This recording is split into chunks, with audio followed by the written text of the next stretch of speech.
Going to explore every part of Marilyn Monroe's life, the woman who holds the record for being one of the most photographed and most captivating icons in history.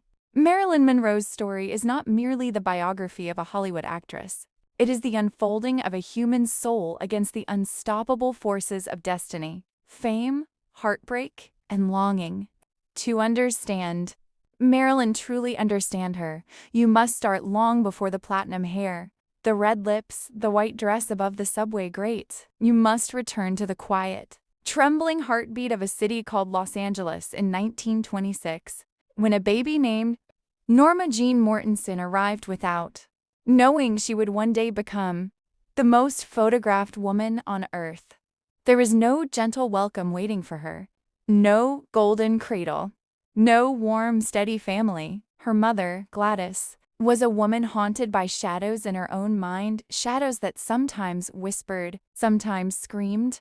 Gladys struggled to keep her grip on reality, and the world around her felt like a glass box cracking from every side. For little Norma Jeane, this meant a childhood of drifting home to home, stranger to stranger, always temporary, always uncertain. She learned early that the world could disappear overnight, that love could evaporate. That trust was something you held in your hands only to watch it slip through your fingers. But there was something luminous inside her even then, a spark, a strange glowing resilience. Caretakers would later say she had eyes too old for a child, eyes that saw everything, remembered everything, felt everything. She noticed kindness quickly because she had learned how rare it was. She noticed cruelty even faster. And somewhere along the way, she discovered that smiling, real or pretend, kept people close. It made them softer. It made them stay a little longer. That smile, the one the whole world would one day fall in love with, was first built out of survival. When she turned 16, she faced a choice no teenager should have to make: marriage or returning to the orphanage. So she married James Dougherty, a good man in many ways, but not the man her heart dreamed of, not the life she secretly whispered to herself at night.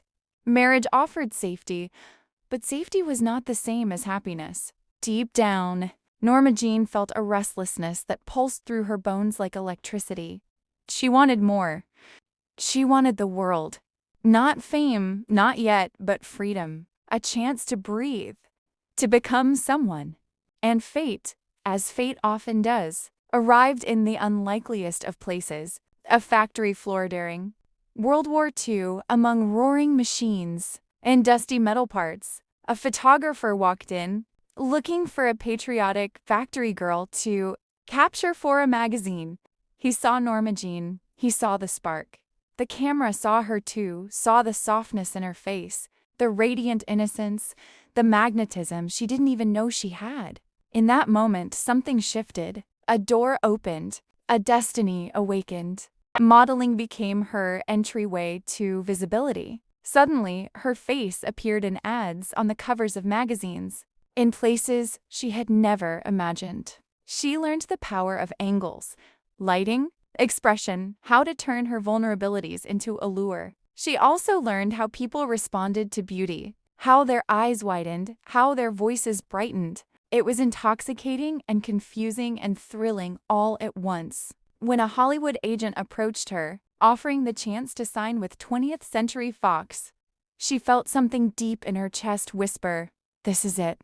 Becoming Marilyn Monroe was not a single moment, it was a slow unfolding. First came the blonde hair, then the name change, then the carefully practiced voice with its breathy softness and musical intonations. She studied the great actresses not for imitation, but for transformation.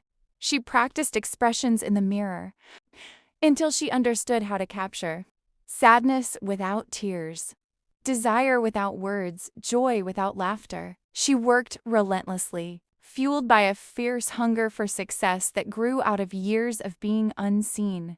Hollywood, however, was not kind. It adored her beauty but dismissed her intellect. It craved her smile but ignored her soul. She was cast again and again as the beautiful fool, the naive blonde, the irresistible symbol of fantasy. And although she played these roles with impeccable charm, she longed for more. She knew she was capable of depth, of artistry, of emotional truth, but the studio cared only about what sold tickets. And yet, she rose. Gentlemen Prefer Blondes, Niagara, How to Marry a Millionaire. The 7-year itch each film pushed her higher, brighter, further. She became a phenomenon, a walking dream, a symbol etched into the subconscious of the entire world. Paparazzi followed her everywhere. Men adored her. Women admired her. Directors depended on her. But with every step she took into the spotlight, her private shadows grew longer. She yearned for love, not the love of crowds, but the love of one person who could touch the frightened girl inside her. Her marriage to Joe DiMaggio was an explosion of passion and conflict. He wanted her for himself. The world wanted her more, and Marilyn, torn between devotion and independence, between desire and ambition, found herself drifting away from him. Their marriage cracked under the pressure of fame, jealousy, and expectation. Her relationship with Arthur Miller brought a different kind of connection, intellectual, emotional, tender. For a time, Marilyn felt seen in ways she had never been before. But even that marriage was burdened by miscarriages, heartbreak, and the demands of her career. She longed to be a mother, but struggled with health issues. The pain of losing pregnancies carved deep wounds into her gentle heart. Meanwhile, Hollywood continued squeezing her. Directors complained about her lateness, not understanding that she suffered from crippling anxiety, insomnia, and fear. She took pills to sleep, pills to wake up, pills to get through the endless days of filming. The more exhausted she became, the more the world demanded of her. To them, she was not Norma Jeane. She was Marilyn Monroe's dream, the icon, the fantasy. Still, she fought. She broke away from the studio system, moved to New York, and studied acting seriously with Lee Strasberg. She poured her deepest emotions into her performances, learning how to channel her trauma into art. When she co-founded her own production company, she became one of the first women in Hollywood to do so. She was no longer the puppet. She was the puppeteer.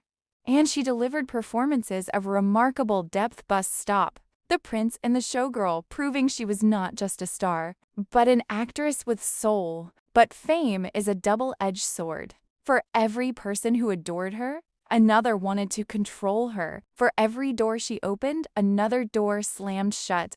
She lived under constant scrutiny, surrounded by people who loved Marilyn Monroe but not Norma Jeane. The gap between her public persona and her private self widened until she could barely see across it. By the time she reached her mid-30s, Marilyn was exhausted emotionally, mentally, physically. She tried to be strong, but the battles she fought were too many. The pressure of perfection, the ghosts of her childhood, the instability of her relationships, the demands of Hollywood, the loneliness of fame. She sought comfort in medications that blurred the lines between night and day. She tried to ask for help, but the world only asked for more of her. And then, in August 1962, the world lost her. The news spread like a shockwave. People wept. Radios stopped their regular programs to announce her passing. Newspapers printed her photograph with heavy black borders. Hollywood fell silent. A generation mourned a woman they felt they knew but never truly saw. But Marilyn Monroe did not vanish. She never will. Her image continues to illuminate the world on posters, murals, magazines, screens. Her films are watched by new generations who discover her for the first time. Her voice, breathy and warm, still echoes. Her quotes, filled with vulnerability and wit, continue to resonate. She remains an eternal symbol of beauty, heartbreak, resilience, and humanity. Not because she was perfect, but because she was real. Behind the glamour, there was a girl who survived impossible odds. Behind the laughter, there was a woman who felt deeply. Behind the icon, there was a soul searching for love, meaning, and peace. And that is why Marilyn Monroe endures, not as a myth, but as a human being whose story is as radiant as her smile and as heartbreaking as her final days. Her life reminds us that even the brightest lights cast the deepest shadows. And yet, she continues to shine. Thank you for staying with us through the incredible life of Marilyn Monroe. If you want more powerful, inspiring, and unforgettable life stories, make sure to subscribe and turn on notifications, and now it's your turn. Drop a comment and tell me who should be the next legend we uncover.